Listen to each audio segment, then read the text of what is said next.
Diascofoot, le miroir du football de la diaspora congolaise.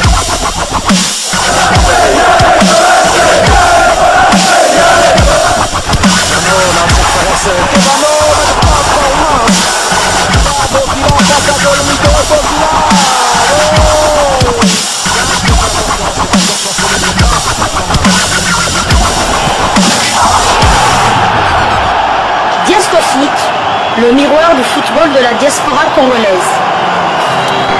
Vous êtes sur Diascofoot, le miroir du football de la diaspora congolaise.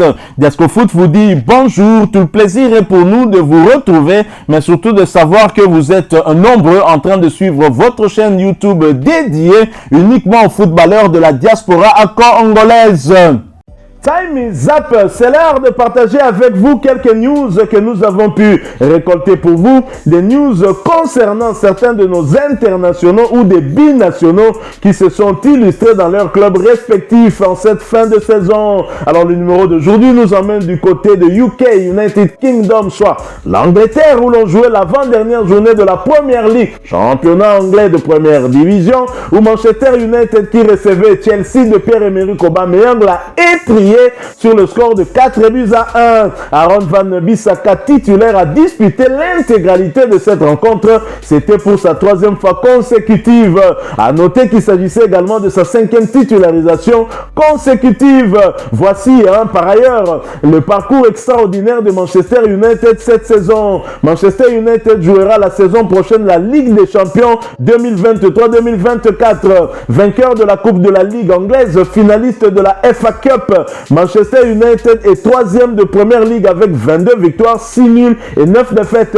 56 buts inscrits contre 42 encaissés. Manchester United est certainement de retour. Welcome back Manchester United. Aaron Van Bissaka qui pourrait quitter l'équipe pour aller ailleurs. Aaron Van Bissaka justement a profité de ces 90 minutes jouées pour porter à 2481 minutes son temps de jeu sur les 5430 minutes possibles. Le binational congolais a participé à 33 des 61 matchs avec son club. Prochain rendez-vous pour les Mancuniens, ce sera pour le compte de la dernière journée de ce même championnat et la réception de Fulham de Niskens Kebano. Ce match est prévu pour le dimanche 28 mai 2023 sous le coup de 16h30 heure de Kinshasa. Quittons l'Angleterre, allons cette fois en Espagne. En Espagne où l'on jouait la 36e journée de la Liga, championnat espagnol de première division. L'international congolais Théo Bongonda et Cadiz n'enchaînent pas, malheureusement. Victorieux le week-end dernier contre Valladolid, Cadiz a été défait avant-hier soir sur la pelouse de Villarreal. Score final 2-0.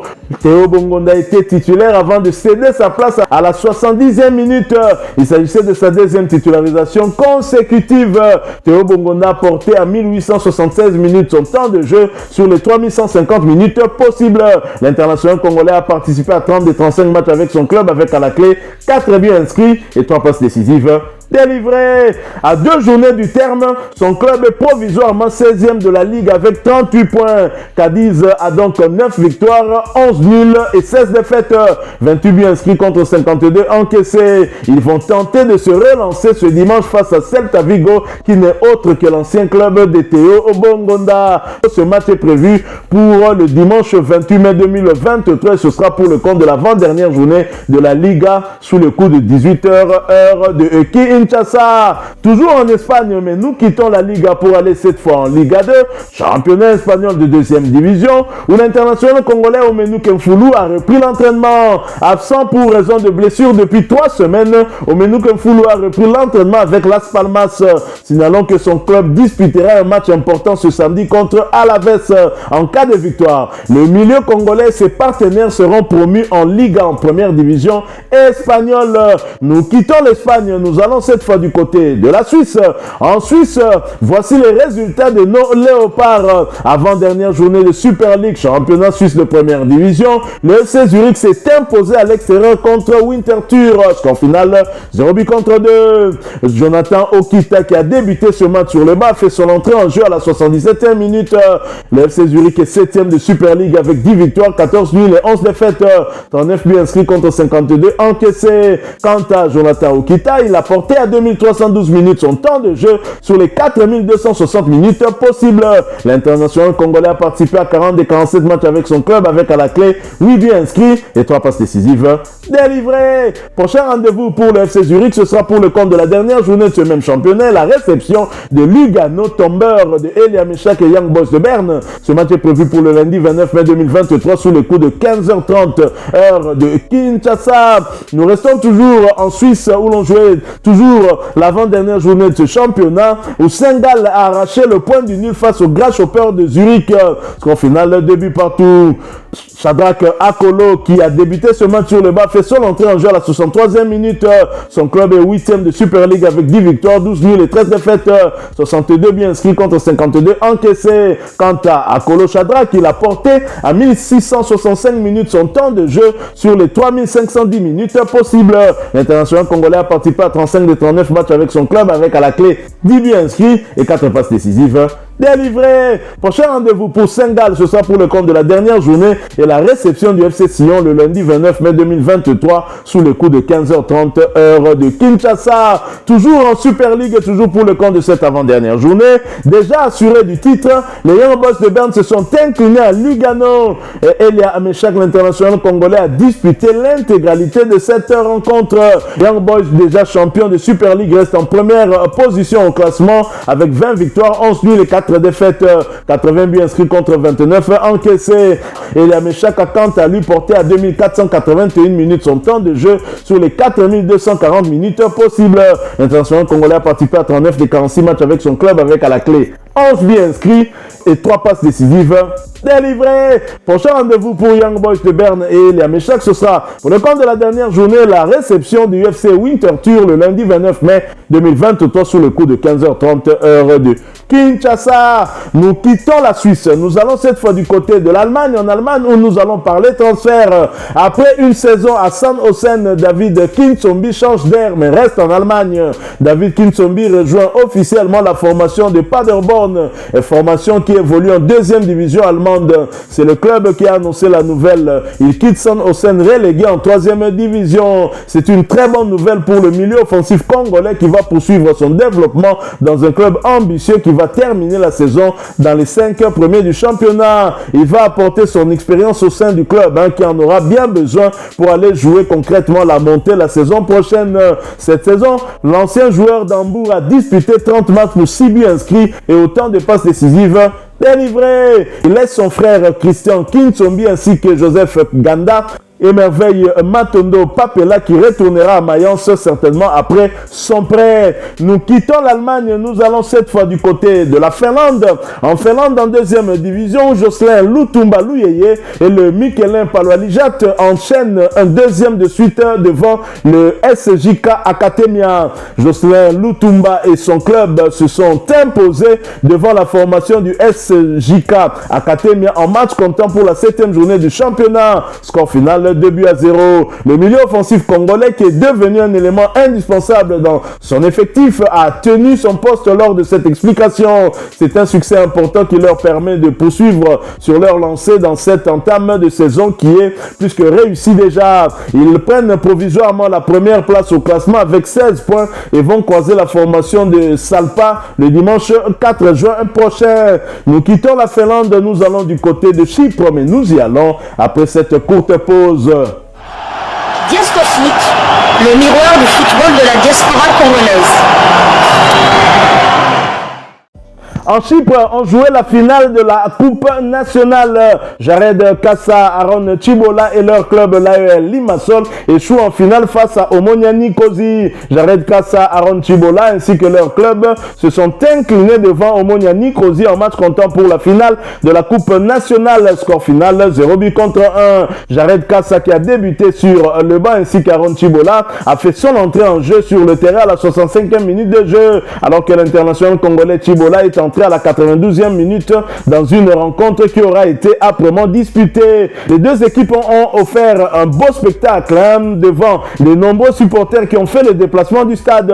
Malgré ce revers, l'AEL Limassol a produit un football plaisant. L'équipe manque l'occasion d'offrir un trophée à ses supporters, manquant ainsi une place européenne la saison prochaine. L'AEL Limassol qui va donc se contenter de la suite du championnat et terminer ce dernier en beauté. Aaron Chibola a porté à 1905 minutes son temps de jeu sur les 4080 minutes possibles. L'international congolais a participé à 24 des 45 matchs avec son club, avec à la clé 2 buts inscrits. Il leur reste une rencontre de championnat à disputer. Ce sera le lundi 29 mai avec la réception de Doxa Katokopias pour tenter de terminer en beauté. Ils ont déjà assuré leur maintien et c'est une très bonne chose. Une bonne chose également, c'est le retour d'Aaron Chibola dans l'effectif de son club. Un retour dans la feuille du match, lui qui a manqué plusieurs rencontres à la suite d'une blessure dont on ignorait le temps d'indisponibilité. Mais nous sommes heureux de voir qu'il est déjà de retour. Il a même eu à grappiller quelques secondes de temps de jeu lors de ce match de finale de la Coupe nationale qui a vu leur équipe perdre sur le score de 0 but contre 1. C'est une bonne chose, lui qui sera probablement de la partie lors de la prochaine convocation des Léopards pour le prochain rassemblement. Alors nous quittons Chypre, nous allons cette fois du côté du Canada où l'on jouait également la Coupe nationale. Georges Mukumbilwa et le Pacifique FC plient bagage en demi-finale. Les joueurs d'origine congolaise Mukumbilwa Georges et son club le Pacifique FC se sont lourdement inclinés en match comptant pour les demi-finales de la Coupe nationale et sur le score de 0 but contre 3. L'arrière latéral gauche congolais a disputé cette explication. Ils ont énormément souffert devant un adversaire qui était déterminé et qui avait plus d'envie qu'eux. C'est une défaite et une élimination qui doivent faire très mal au regard de la forme de l'équipe depuis l'entame de la saison. Ils n'avaient pas concédé un tel revers depuis le début de cette saison. L'aventure étant finie dans cette compétition, ils vont se contenter de poursuivre leur route en championnat où tout va bien pour le moment. Ils croiseront la formation de HFX Wanderers le dimanche 28 mai 2023 pour le compte de la 7e journée. Quittons le Canada mais n'allons pas très loin. Nous allons aux États-Unis où l'on jouait les 8e de finale de la Coupe nationale. Los Angeles qui recevait Los Angeles Galaxy a été battu sur le score de 0 but contre 2. Chris Mavinga a débuté ce match sur le banc du côté de Los Angeles Galaxy. Il a néanmoins fait sa montée en jeu à la 62e minute. Il a porté à 241 minutes son temps de jeu sur les 1350 minutes possibles. L'international congolais a participé à ces 15 matchs avec son club. Il va donc disputer la prochaine rencontre. Ce sera pour le compte de la 14e journée de MLS, championnat américain de première division. La réception de Charlotte FC le dimanche 28 mai 2023 sur le coup de 3h30 heure de Kinshasa. Nous quittons l'Amérique. Nous allons cette fois en Corée du Sud où l'international congolais Paul José Mpoku s'est illustré avec un but victorieux face à Gyeongnam. Incheon United se qualifie pour le quart de finale de la Coupe de Corée du Sud. Score final 3 buts à 0. Titulaire, l'international congolais Paul José Mpoku a inscrit le premier but des siens à la 25e minute de jeu. Il s'agit de sa deuxième réalisation avec son nouveau club. Félicitations à Paul José Mpoku qui s'est à nouveau illustré et j'espère cela va lui permettre de rester dans cette dynamique qui n'a pas trop souvent été utilisée. Souvent on n'est pas titulaire et c'est bon pour son moral que d'inscrire son deuxième but de la saison. Il ne sera certainement pas de la partie avec les Léopards lors du prochain rassemblement compte tenu de ses performances cette saison. Je vois mal Sébastien Desabre le convoquer. Voilà, nous sommes arrivés à la fin de ce sujet. Si vous l'avez aimé, n'hésitez pas à nous laisser un maximum de j'aime. N'hésitez pas non plus à partager avec nous votre opinion. Si vous en avez une par rapport au sujet que nous venons de vous proposer, laissez-la nous à travers un commentaire. Abonnez-vous si vous êtes nouveau ou ancien que vous ne vous êtes pas encore abonné sur cette chaîne Diascofoot parce que nous sommes le miroir du football de la diaspora congolaise. Et n'oubliez pas qu'en vous abonnant apparaîtra une petite cloche de notification. Cliquez dessus pour ne plus rien manquer des prochaines vidéos que nous allons vous proposer. Encore une fois, merci à vous. Avec espoir de vous retrouver très bientôt avec un autre sujet d'actualité. En attendant, portez-vous bien et Diascofoot vous dit au revoir.